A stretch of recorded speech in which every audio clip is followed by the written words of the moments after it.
história das epidemias é um pouco a história da humanidade, de certa maneira. E em todas elas, né, algumas nós temos documentação, outras não há registros históricos que sejam perfeitamente recuperáveis, mas nós sabemos que em toda ameaça, né, tudo aquilo que ameaçou a coletividade ao longo da história, sobretudo no Ocidente, marcou a história do homem. Em geral, todos esses grandes eventos epidêmicos ou pandêmicos geraram algum fenômeno cultural subsequente.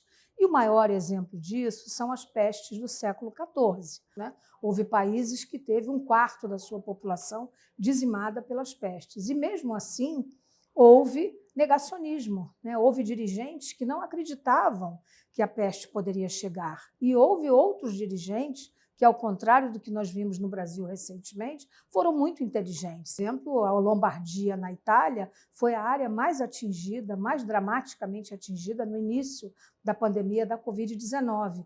Ao contrário do que houve em 1497, no final do 14, quando os dirigentes daquela área foram super inteligentes, quando perceberam que a epidemia ia chegar, não pensaram duas vezes, uniram plebe e aristocracia, e fizeram um cinturão sanitário. E Milão foi a cidade menos atingida pelas pestes. Então, esse é um exemplo histórico de que dirigentes podem ser muito inteligentes. De uma ameaça de uma doença transmissível, primeiro, reconhecer o risco, reconhecer que aquilo é um risco real, produzir rapidamente meios de controle e, sobretudo, passar informação confiável e verdadeira para a sociedade civil, que é outro problema que nós vivemos em todas as pandemias. Né? Hoje nós vivemos num cenário de comunicação que está completamente tomado de mensagens e informações. Todo tipo de mensagens e informações. Para ter ideia, nos últimos 30 anos,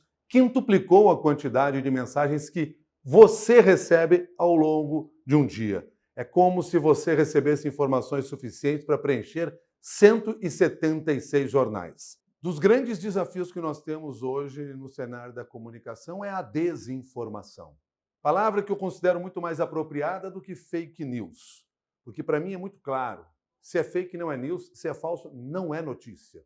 Notícia é produzida por aqueles produtores de conteúdo ou por jornalistas que buscam a verdade possível.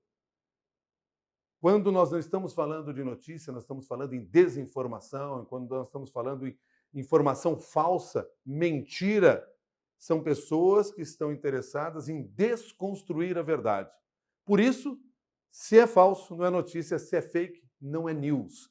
Ao comunicador cabe saber destacar as informações mais relevantes para o outro e fazer com que ele, percebendo a importância dessa informação, vá em busca do conhecimento e da sabedoria. Esse é um dos caminhos para a gente fazer com que o nosso trabalho como comunicador atinja o grande objetivo, que é o de ajudar e transformar outra pessoa. O que nós devemos fazer? O que você tem que fazer como cidadão?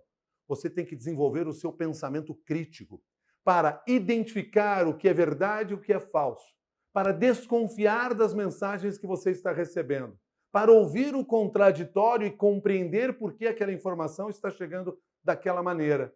Numa estratégia como essa, a tendência é que você esteja mais bem protegido da desinformação.